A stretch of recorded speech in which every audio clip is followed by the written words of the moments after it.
சிவவாக்கியாரின் பாடலை தான் நாம் பார்த்து கொண்டிருக்கிறோம். அவருடைய பாடல்களை விளக்கத்தோடு நாம் பார்க்கிறோம். அவர் 18 சித்தர்களில் ஒருவராக இருக்கிறார். இன்றைக்கு நாம் பார்க்க இருப்பது 86வது பாடல். இந்த பாடலை பாருங்கள். பருகி ஓடி மும்முளே பறந்து வந்த வெளிதனை நிறவியே நினைந்து பார்க்கில் நின்மலம் அதாகுமே. உருகி ஓடி எங்குமாய் ஓடும் சோதி தன்னிலே கருதடா உனக்கு நல்ல காரணம் அது ஆகுமே அப்படின்னு சொல்கிறார். பருகி ஓடி உம்முளே பறந்து வந்த வெளிதனை நிறவியே நினைந்து பார்க்கில் நின்மலம் அது ஆகுமே. உருகி ஓடி எங்குமாய் ஓடும் சோதி தன்னுளே கருதடா உனக்கு நல்ல காரணம் அதாகுமேன்னு சொல்கிறார். எல்லா பொருள்களையும் தனக்குள்ளே அடக்கியது இந்த பரம்பொருள் என்று சொல்லக்கூடிய பரவெளி. அதை பரவெளி என்பார்கள், வெட்டவெளி என்பார்கள்,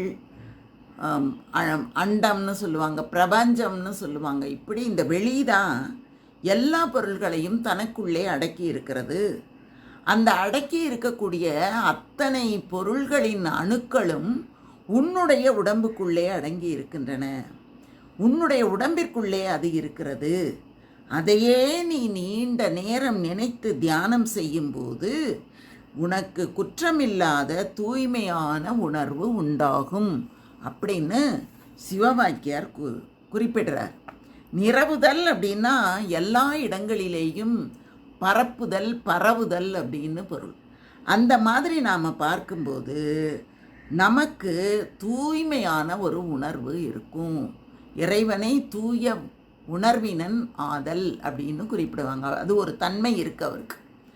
அந்த மாதிரி ஒரு தன்மை நமக்குள்ளார உண்டாகும்.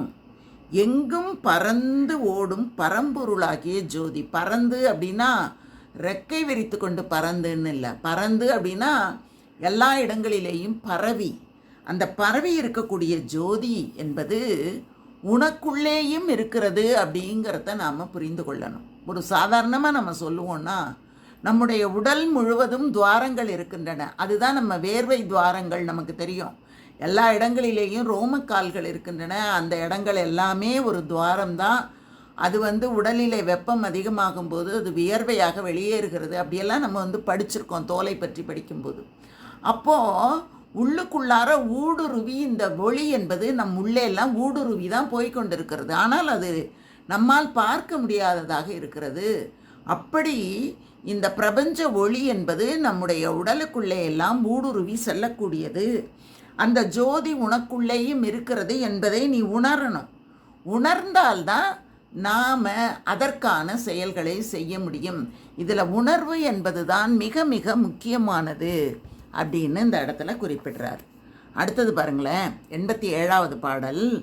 ஜோதி பாதியாகி நின்று சுத்தமும் பலித்து வந்து போதியாத போதகத்தை ஓதுகின்ற பூரணா வீதியாக ஓடி வந்து விண்ணடியின் ஊடு போய் ஆதிநாதன் என்றனந்த காலம் உள்ளதே அப்படின்னு 87வது பாடலில் சொல்கிறார்.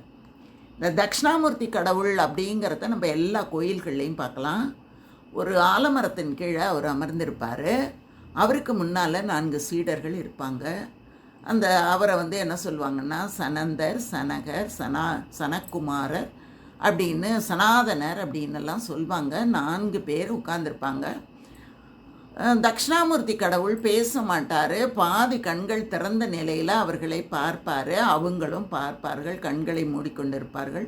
மௌனத்திலே அங்கே ஒரு உபதேசம் நடைபெற்று கொண்டே இருக்கும். நம்முடைய மனம் மௌனமாகும்போது தான் இறைவனை நம்மால் உணர முடியும். மனம் சதா பேசிக்கொண்டே இருக்கும்போது எப்படி தண்ணீர் அசைந்து கொண்டே இருந்தால் அங்கே எந்த பிம்பமும் தெரியாது.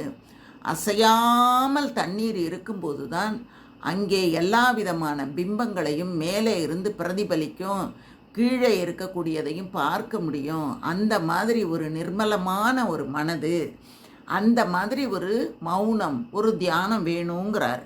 அதை எந்த வார்த்தை உணர்த்துகிறது அப்படின்னா ஓதுகின்ற பூரணா. பூரணன் அப்படின்னு சொன்னால் தட்சிணாமூர்த்தி தென்முகக் கடவுள், தென் திசையை நோக்கி கொண்டிருக்கக்கூடிய கடவுள் தென்முகக் கடவுள். அவரை தான் நாம் ஞானத்திற்காக அவரை தான் நம்ம வைத்திருக்கிறோம்.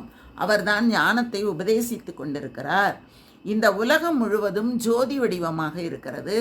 அந்த ஜோதி வடிவம் ஒரு உருவம் எடுக்கும்போது அது தன்னுடைய தன்மையில் குறைந்து போகிறது. அதை இங்கே சிவவாக்கியார் என்ன சொல்கிறாரு, ஜோதி பாதியாகி நின்று, ஜோதி பாதியாகிறது அப்படின்னா ஒரு உருவம் எடுத்து வருகிறது. அந்த மாதிரி வந்து தூய்மை மிகுந்து வேறு யாருமே போதிக்காத ஒரு ஞானத்தை தட்சிணாமூர்த்தி கடவுளாக இருந்து சிவபெருமானே போதித்திருக்கிறான். அந்த போதனை என்ன ஆச்சு அப்படின்னா, பல வீதிகளின் வழியாக சென்று விண் வழியாக சென்று விண்ணெல்லாம் ஊடுருவி பலகாலமும் கடந்து இன்றைக்கும் அது விளங்கி கொண்டிருக்கிறது.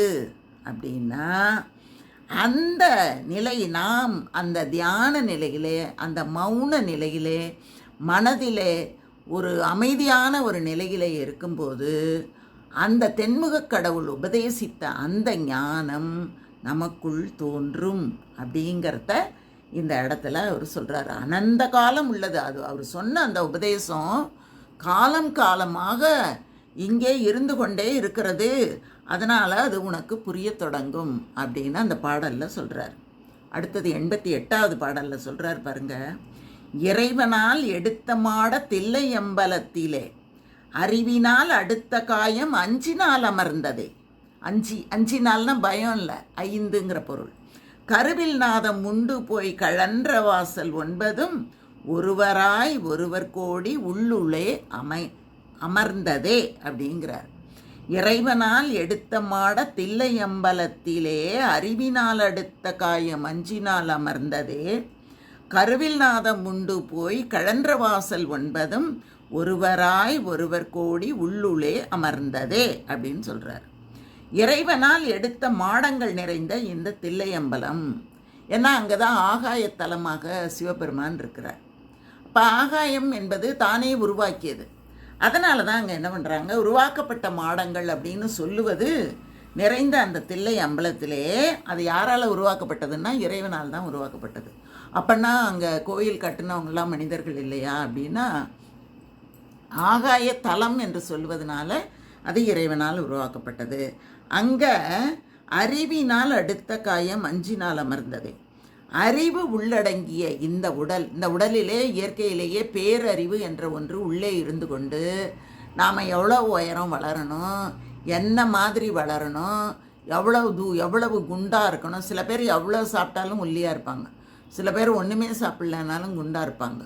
அவர்களினுடைய அந்த பேரறிவு உள்ளே இருக்குல்ல, அந்த பேரறிவு தான் என்ன பண்ணுது, இவங்க இவ்வளோ உயரம்தான் வரணும், இவங்க பல் அமைப்பு இப்படி இருக்கணும், இவங்க கால் அமைப்பு இப்படி இருக்கணும், அவர்களின் நிறம் இப்படி இருக்கணும், அவர்களின் முடி இப்படி இருக்கணும், எல்லாவற்றையும் தீர்மானம் செய்யக்கூடிய பேரறிவு இந்த உடலுக்குள்ளே இருக்கிறது. அந்த பேரறிவு என்ன பண்ணுது, இந்த உடலில் 5 பூதங்களால் உருவானது. பஞ்சபூதங்கள் இருந்தால் தான் இந்த உடம்பே உருவாகும். எல்லா உலகத்தில் இருக்கிற எல்லா ஜீவராசிகளும் 5 பூதங்களால் உருவானது. 5 பூதம்னா உங்கள் எல்லாருக்கும் தெரிஞ்சிருக்கும். என்னது? நீர், நிலம், நெருப்பு, காற்று, ஆகாயம் என்ற 5 நம்ம உடம்புக்குள்ளார இருக்குது. கருவில் சுரோனிதமான முட்டையில் புகுந்து கொண்டு தெய்வீகமான 9 வாயிலும் ஒவ்வொன்றுக்கும் ஒவ்வொரு தேவர் என்று உடலில் பல தேவர்கள் ஒன்று கூடினார்கள் அப்படின்னு இந்த இடத்துல குறிப்பிடுறார். ஏன்னா உயிர் உள்ளே போகும்போது என்ன பண்ணுது, 9 வாசல்களை உடைய ஒரு உருவமாக அந்த உயிர் தோற்றமெடுத்து வெளியில் வருது அப்படின்னு சிவவாக்கியார் இந்த இடத்துல குறிப்பிட்டு, நம்முடைய உடல் முழுவதும் தேவர்கள் இருக்கிறார்கள், ஒவ்வொரு வாயிலுக்கும் ஒவ்வொரு தேவர்கள் இருக்கிறார்கள் அப்படின்னு அவர் குறிப்பிடுறார். இப்போ அடுத்தது 89வது பாடல். நெஞ்சிலே இருந்திருந்து நெருங்கி ஓடும் வாயுவை அன்பினால் இருந்து நீர் அருகிருத்த வல்லீரல் அன்பர் கோயில் காணலாம் அகலும் என் திசைக்குள்ளே தும்பியோடி ஓடியே சொல்லடா சுவாமியே அப்படிங்கிறார். இதில் என்னன்னா, தும்பி ஓடி ஓடியே சொல்லடா சுவாமியே அப்படின்னா, தும்பி அப்படின்னா ஒரு வண்டை தான் நம்ம தும்பின்னு சொல்லுவோம். அது வாயில் ஒரு குழலை வைத்து கொண்டு மலரிலே இருந்து தேனை உறிஞ்சுவது மாதிரி இந்த உலகத்திலே ஜீவன் முக்தர்கள் அப்படின்னு சொல்லுவோம். நாம் ஜீவ சமாதி அடைந்தவர்களை ஜீவ முக்தர்கள் அப்படின்னு நம்ம சொல்லுவோம். 8 திசைகளிலேயும் அவர்கள் 8 திசைகளிலும் உள்ள தெய்வ இருப்பை உணரலாம். அந்த ஜீவன் முக்தர்கள் தான் என்ன பண்ணுறாங்க, உலகத்தில் எல்லா திசைகளிலேயும் இருந்து கொண்டிருக்கிறார்கள் அப்படிங்கிறத நம்மால் உணர முடியும் அப்படிங்கிறாரு. எப்போ உணர முடியும் அப்படின்னா, நெஞ்சிலே இருந்து நெருங்கி ஓடும் வாயுவை மூச்சு விடுறதுனால என்ன ஆகுது, மார்பிலே பிராணவாயு ஓடிக்கொண்டு இருக்கிறது.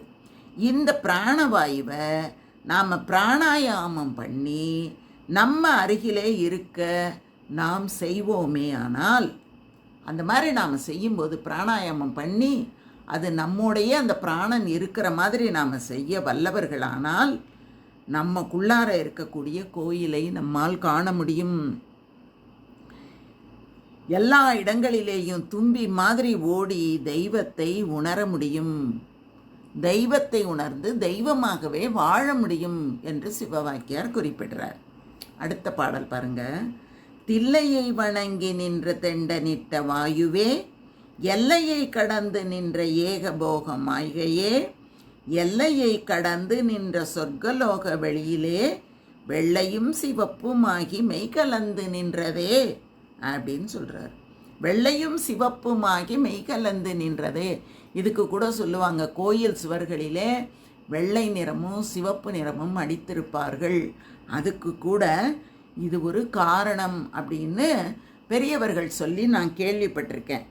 ஏன்னா என்ன ஆகுமா, அந்த மார்பிலே இந்த மையம் கொண்ட அந்த காற்று இருக்கே, அந்த பிராணன் இருக்கே, அந்த பிராணனை நாம் என்ன பண்ணுறோம், ஒரு நிலைகளிலேயும் நிறுத்தி நிறுத்தி தியானம் பண்ணுறோம்ல, அந்த மாதிரி தியானம் பண்ணிக்கிட்டு நாம் இருக்கும்போது என்ன ஆகுது, அது தலையை கடந்து வெளியேறுகிறது. மார்பு அப்படிங்கிறது தான் தில்லை அம்பலம் அப்படின்னு சொல்லுவாங்க.